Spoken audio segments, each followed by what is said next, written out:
Hello Rough Cutters. We pre-filmed a few weeks and LD Blaney is brand new to Rough Cuts, doing an awesome job. We want to welcome you and keep it up, man. You rock. I gotta start over. I don't know what I'm doing here. I don't even know what this fucking movie's called. Transformers Dark of the Moon, in theaters right now. This flick has made somewhere over 600 million worldwide. The third in the series, and they directed by Michael Bay, as always, the action guy. They chose a unique writer, Ehren Kruger. If you see what they've written, it's just some weird choices, in my opinion, for that writer to helm something this big. But I'm not disappointed. Kind of like when Peter Jackson did Lord of the Rings. A very weird choice, but a good one. Alright, before I get into the whole overall plot, it obviously stars Shia LaBeouf, Rosie Huntington-Whiteley, I think that's how you pronounce her name. She replaced Megan Fox. It's got Tyrese, it's got John Malkovich is in this, plays a great character, John Turturro. There are quite a few people in this that make it a lot of fun. It's obviously acting for a Transformers movie. They don't do bad, but I mean, it's just, when you go into this, know what you're going into, folks. I've seen a lot of people complaining on the internet about how they thought it was going to be real dark and amazing plot, and it's Transformers. It's cool, it's whatever, but you're just there to have fun.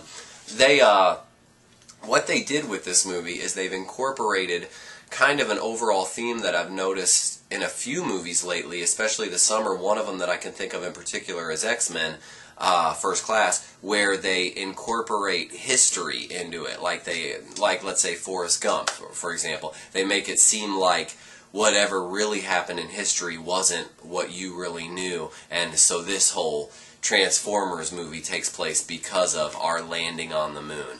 Obviously called Dark of the Moon because of that. I don't want to give too much plot spoilization, if that's even a word, but basically, the humans knew about some stuff involving Autobots and Decepticons that happened during the big moon race, of the 60s. And, is that the 60s? I think it's the 60s. I don't know my history as well as I should.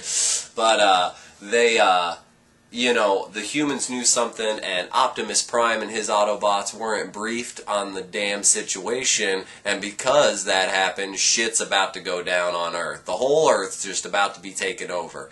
All of the Transformers, really cool. They do a great job as far as showing them. The battles aren't so close up that you never know what's going on. Unfortunately, there's still, for me, the problem of I can't tell which robot's which sometimes. They've made it better as far as the good robots like Optimus and Bumblebee and all them, and Ironhide. You can kind of tell that they're the Autobots, but sometimes it's still real tough. Like, you could see the robots well, but you get them mixed up on who's who. Still, I can't discredit it. From the first movie to this one, you'll notice... And I liked the first movies, like CGI and effects. You'll notice a significant difference in clarity and like making the battles look real. So, thumbs up. I didn't see it in 3D. A lot of people are saying that it's awesome in 3D, like the best thing since Avatar. Makes me kind of wish I would have checked it out that way now, but I hate 3D for the most part. So, I didn't do that. Two hot subjects. For one is, obviously, is this better than the other ones? I haven't seen the first one in years, but I remember really liking the first one, so I'd say it's equal to the first one, definitely better than the second. I can say that. I didn't enjoy the second anywhere near as much as I liked this one. They're obviously cheesy, but they stay away. They did a real good job of trying to stay away from comedy moments that just flopped in the first two. I didn't feel like they pushed the comedy as much. They did make it a little more serious. There is a love story going on throughout with Shia LaBeouf that he didn't really bother me, but I just felt it unnecessary. I felt like the dreadful situation going on and the devastation didn't have to include that love story to make me really root for him to, help the Autobots. So, I don't know, that was kind of a bummer. Everybody talks about this girl, Rosie, replacing Megan Fox, and in my opinion, she does a good job. People have asked me, like, what is her character? Well, it's basically Megan Fox's character. It's like the girlfriend of Shia LaBeouf, and they just kind of write her in and write Megan Fox out.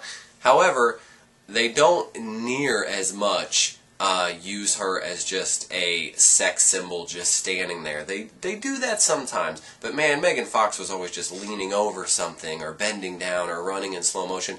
They don't do that with this girl a lot, and they really do give her some meaningful plot points, and they give her a chance to act, so it was good to see that, and I thought she did a good job. So I will recommend Transformers. It's a great summer movie.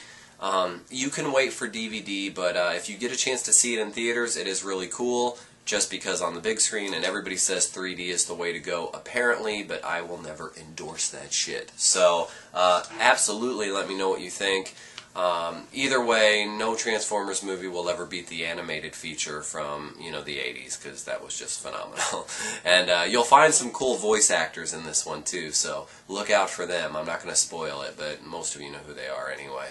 And until next week, Coffee Doug, thank you.